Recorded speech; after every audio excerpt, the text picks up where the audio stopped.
This video is a case study on House of CB's multi-million dollar email strategy, which is the abstract email design approach. And I'm going to go into detail as to what that exactly is in just a bit. So, this is a brand that is doing well over $270 million in revenue per year. And it is the brand that pretty much every girl is talking about right now.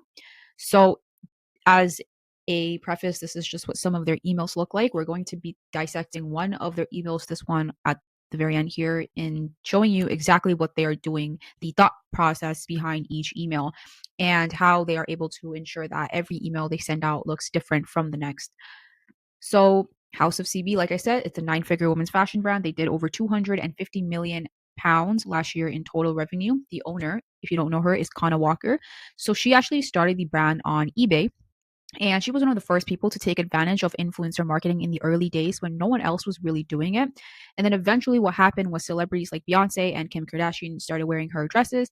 And the brand evolved from neon bandage party wear dresses to more recently these milkmaid dresses that are like cottage core. And they're now found in 40 different store locations worldwide, including in their own stores in London and in the States. So when it comes to email marketing, Connor Walker actually used to collect emails directly on eBay before it was even allowed. Nowadays, you can of course easily collect them openly on Shopify through integrations like Klaviyo. And she used to offer early promotions you, to those email addresses, and this really allowed her to have sort of a direct line of communication with her customer, which is the point of email marketing. And most importantly, it allowed her to own her customer data. And right now, her brand is consistently sending out some of the best emails in the industry. So, this is coming from someone who's subscribed to thousands of fashion and jewelry brands. Her brand is definitely top three when it comes to email marketing. And every email they send out looks different from the next. Now, of course, they do have a lot of investment towards their photography, and so they're able to use these really high end images in their emails, but they still do make an effort to make sure each email is different from the next. And to do that, they use what we call the abstract email design approach. If you're unsure as to why I'm emphasizing that every email should look different from the next, watch the other video that was posted on how to consistently get 70 plus percent plus open rates using the abstract email design approach. And I'm sure we can all agree that open rates and having high open rates is very important, because if no one's opening your emails, then what's the point, right? So this approach is what we use at our agency as well. So in this video, I will show you exactly what their email marketing campaign strategy looks like that helps them make nine figures per year. And for those of you who don't know who I am, I'm Sharda. I'm the founder of Persona E-Marketing. And in the last 4 years, my team and I have been delivering above average industry results for multiple 7 and 8 figure fashion and jewelry brands with emails. So let's get into the video now. Okay, so this is the first email that we will be looking at. This was an email that was sent to me by House of CB, and it is based on their summer collection. We're going to start off with the header here. So in this case, and pretty much with all their other emails, they like to embed the header with the cover. It's just a special thing that they do. It's obviously optional. But what's interesting is when you look at the links in the header, and you have four links. So the first one is new in, second one shop now, then you have brand, and then you have store. Now there are really only two links here that will direct the traffic to a page where customers can shop for their products, so like a landing page. And ideally, this shop button should direct them to a bestsellers page. New in is obviously what's new. And then brand and store is the links that someone who is probably a bit new to the brand or wants to know more about their brand would click. Um, and that would essentially just be what the values of the brand are, what they stand for, the history, the about section, and it's going to help for brand building. And then when you scroll down, you see their cover. So in this situation, a simple image like this is fine, because House of CB and some other brands, they have a really good budget with their model photo shoots to come up with really aesthetic images that can be used as standalone cover images. However, even for House of CB and in the long term, you really want to make sure that when a customer opens your email, they are seeing something that can't be found on your website, your Instagram, your Facebook, or your TikTok. It's supposed to be exclusive content. So it is always recommended that the cover is made in something like Figma or Canva or even Photoshop. And it could be a collage, but it just has to be something different from what is traditionally seen on a website, because that's what someone signs up, right? When they are giving you giving you their email address, it's to see exclusive content. And then when you scroll down here, they have well, even above here is some overlaying text. It's just so this is called the hero image, and then this is the overlaying text, summer escapes away. And they don't have a CTA that is super in your face. They don't have like a button that's just so big that they just want you to click on it. It's a very subtle CTA here, explore now. And I will go into why that is later on in the video when I talk about their other CTAs. But for now, we're going to move on to the copy here. So here they kept it 4 lines.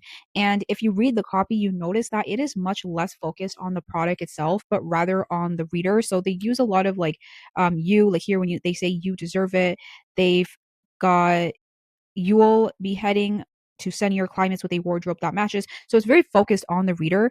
They also talk about different places, the experiences. So their copy is pretty much on point.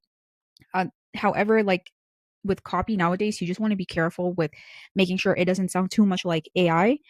That is the copy that gets read most often. And if you're interested in learning about the best copy out there in the industry when it comes to email marketing, look at Aritzia's campaigns. They all sound like they were written by a human. None of them are screaming AI in your face. But to go back to this email, so that's the copy. And notice how it's only 4 lines. Like you don't need to have too much copy in these type of fashion emails. You definitely shouldn't have none, but when it comes to fashion, people buy, or when people are buying, their decision making is basically made in a split decision, right? Like they are not going to buy your fashion or jewelry product based on a problem it may solve. It's really just a decision made in a couple of seconds, yes or no. And so that's what you need to keep in mind. This is not, you're not marketing for a product that solves a problem. This is fashion or jewelry email marketing, right? So focus it on the reader and the experiences that they will have, and that is kind of the ticket to really good copywriting. Now when you scroll down here, you see their static image. This wasn't a GIF. It could have been a GIF. In fact, it would have been better if it was a GIF to add some movement to the email, but this is just acting like a focus point and a moment of pause before introducing more complex blocks. So it's something we also like to do when we're designing our emails.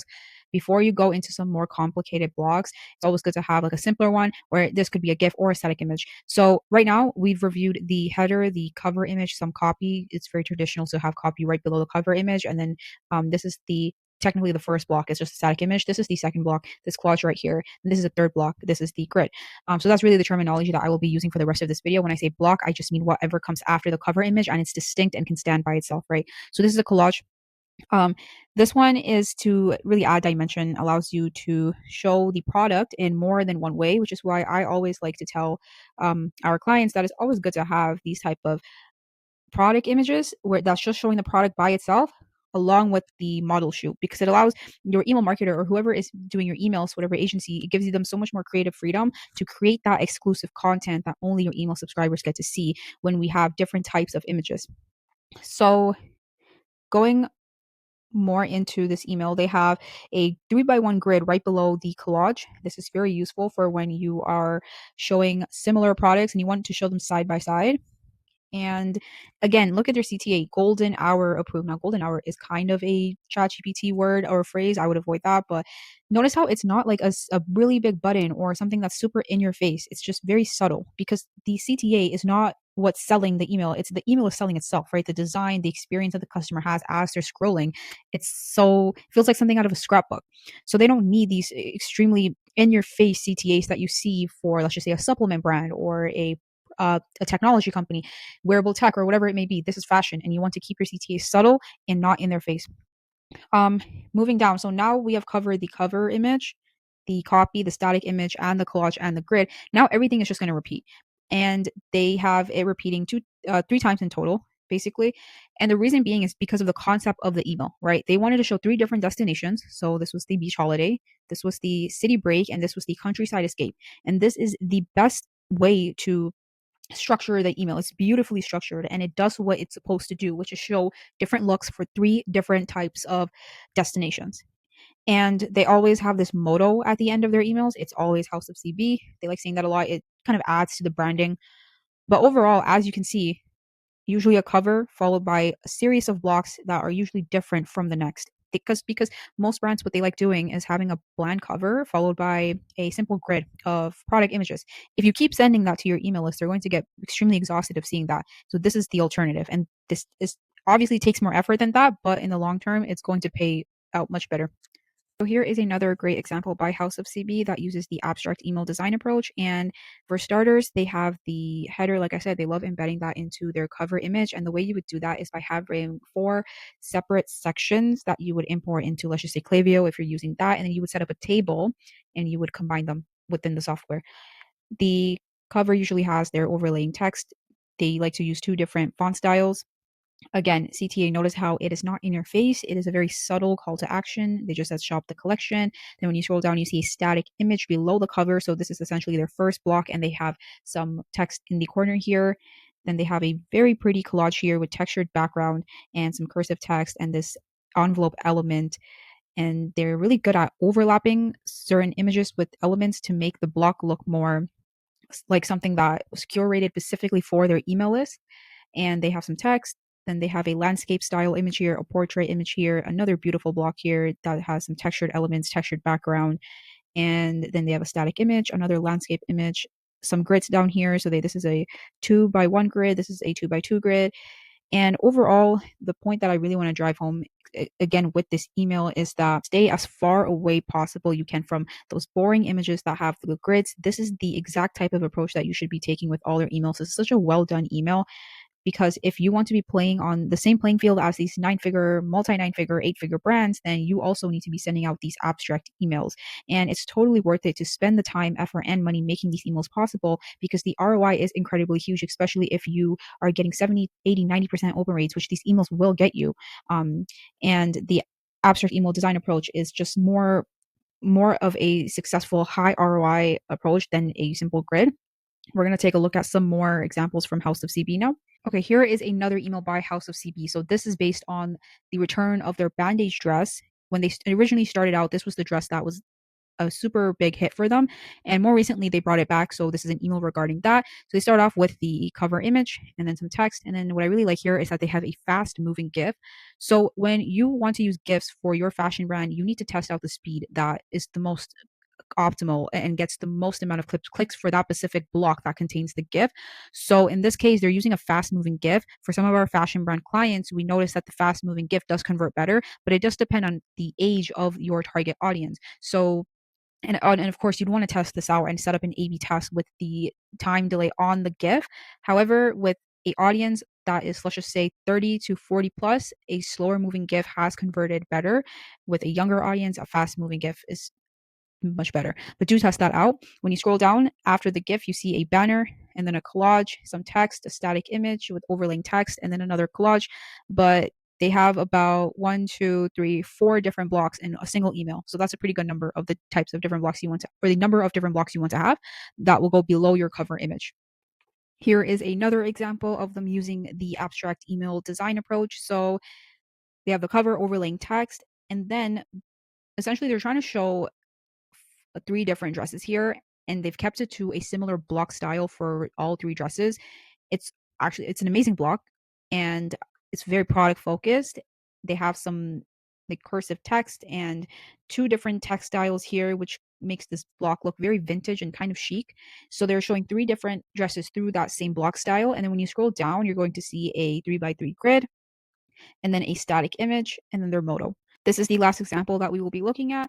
So below their cover, they have a banner, and then they have a block with a slower moving this GIF this time because they're only showing two images. If you're showing 4 to 5 images, you'd want to make that GIF much faster. And also with this GIF, they're really showing the same product. And so the slow moving GIF does make sense. When you are scrolling down, you see a grid, and notice how like with this specific email, each block is focused on one product. So even though they have like a grid of images here, it's still focused on the same product, but from two different angles. And then when you scroll down, you see a really nice background here with the overlaying image of the model wearing the product. And then they have a final static image here.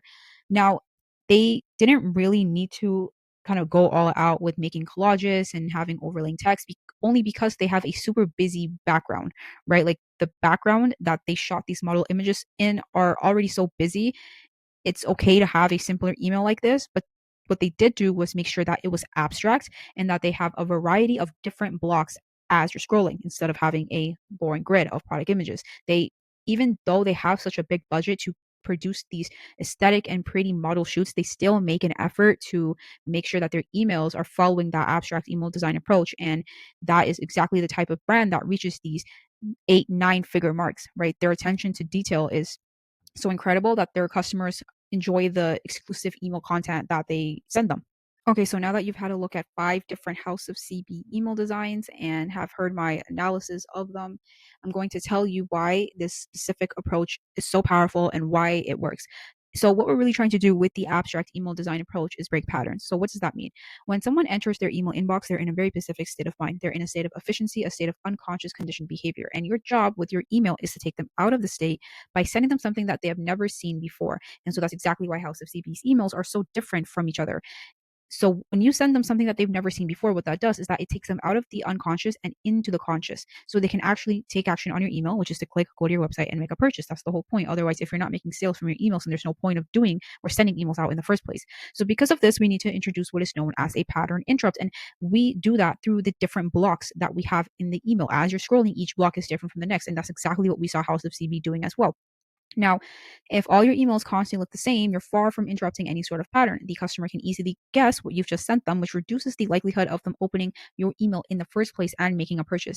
The abstract email design approach, on the other hand, helps you break patterns. Each email should be different from the next, each block should be different from the next. That way, your customer doesn't know what to expect after scrolling. It holds their attention all the way to the end, leaving them wanting more. This creates an exciting experience for customers, which they will keep coming back for, hence keeping those open rates high and stable. The abstract email design approach also appeals to the different ways people like to be marketed to. Some are very visual driven, others like text more and would read every word in your email, and this maximizes your email's engagement and placed order number per email. Now, if you want this done for you, and these are some of our designs, we use this approach for our clients across jewelry and fashion.